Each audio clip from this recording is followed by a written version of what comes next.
Hledám kluka. Červené barvy. Je to Dogus!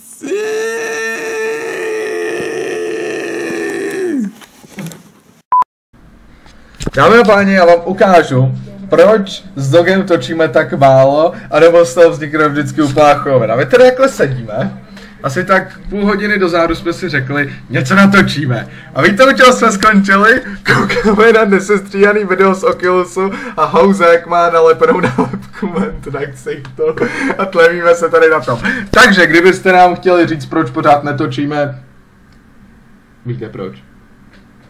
A teď jdem točit. Oh my fucking god.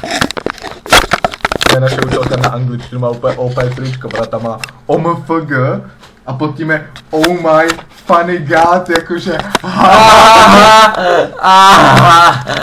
to je vtipné. Kámo, to nebude držet, ne? Kámo, to bude držet, když to nedrží s izolepou, tak tam je málo izolepy. Hlavně to bude nastavení teď úplně mezi nás asi, jako, takže to je úplně... Kámo, to je fakt, to bude... Čau. Nebudeme používat selfie kameru na to. Protože na to máme co? Swagbook! Podívejte se na to, jak to tam je přidělaný tou izolepou.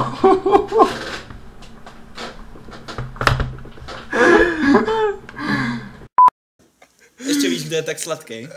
5 seconds of summer. Kámo, já neznám, ale určitě jsem sladký. Podoj duhu, ochutnej duhu, ne? Vyblij duhu, ochutnej duhu, ne? Ale to je hezký duha, to je jak Skittles, kámo. Přestaň po mně házet ty kolíčky.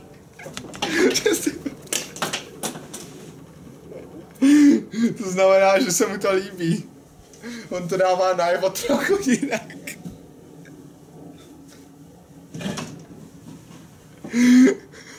Teď to stříhej, tam jak jsem zapadl.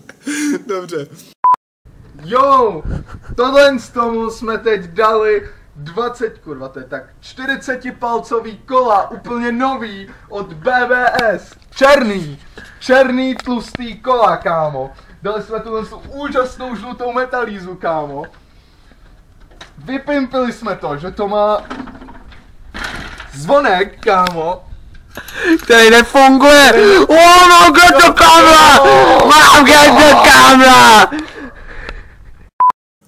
Když budeš bohatý a nikdo tě nebude znát, Tak to je daleko lepší než tak být to je daleko lepší, než být bohatý z toho, že jsi slavný. Protože když jsi bohatý z toho, že jsi slavný, tak tě má každý v držce, ale když jsi bohatý a nikdo tě nezná. To je pravda. A kdo ti na to něco řekne? To je pravda. Nikdo. To je pravda. Nikdo.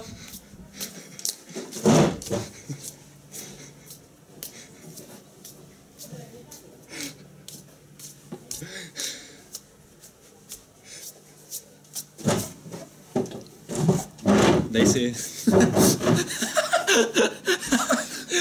Kámo, že není tak bohatý jak ty, vole.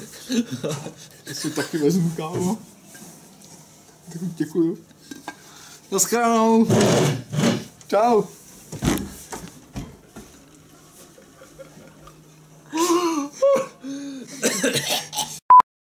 Podívejme se na to vědecky. Když si sedneš na dort, tak budeš mít takovej příjemně studivý pocit na zadečku. A pak si ho můžeš obelízat. Ne, pak se ho můžeš umýt.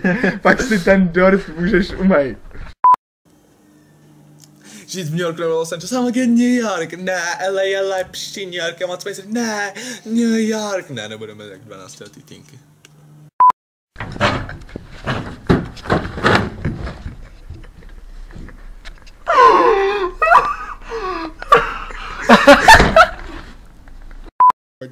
Peťák! Prostě, ale já mu řeknu, ať za to dá. To už tam zase nebude. Ne, to tam dám já. Já mu řeknu, ať za to dá prostě, tyhle. No a proto vás svědějí koule. Tak jak to bylo, protože mu někdo zavolal, že fetoval sračky v nějakém podniku a on mu řekl, že mu svědějí koule. A ten blbeček to tam nedal a pak jsem na Kraftku vypadal jako feťák a všechny rodiče na mě koukali jak na blbce, co to dětem ukazujem. Dude! Why you do this? Aha, to říkám já, jo? Okay. když si sedneš na dort, tak budeš mít takovej příjemně studivý pocit na zadečku. A pak si ho můžeš obelízat. Ne, pak se ho můžeš umýt. Pak si ten dort můžeš umýt. Tím nechci naznačit, kolik mám YouTube money, ale byla to jenom imprese. Expresionistická. Aha. Taková trošku dadaistická hyperbola, bych řekl. Tak. Což prostě trošičku jak hravej, jak se tak říkáš, ano. No, přesně tak. Je to taková vtipná situace. Ještě byste to mohli dále prodiskutovat, kdyby si měl zájem, ale já uděláme si diskuzní kroužek. Co si myslíš o momentální situaci ve východní středoevropě? Co jsem to kurva řekl? Já nevím. Já vůbec nevím, co to meleš, ty. Tak počkej, jak já seženu lopatu. Nebudu dostávat lopatou mezi kulky. Ne, sedni si. Sedni si. Tady na tu židli si sedni. Teď si pojď sednout. Ne, on je tady zavřel. Chci vidět, jak tohle budu stříhat, už to má asi tak 66 hodin ten záběr. Vůd, ne. Jdu do garáže. Ježiši. Já mám to jenom decentní pohlazení.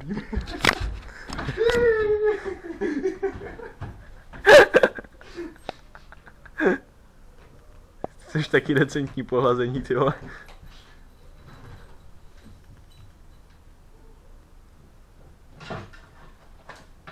Decentní pohlazení?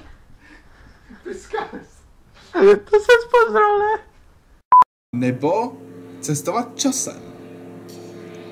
No, popravdě nevím, jestli si s tím nějak vůbec známený, ale víš, co to je rodičovský... Jo, díky, ahoj! Ještě jednou si to dáme, jo? Proleď se! Ty vole, tak ještě jednou.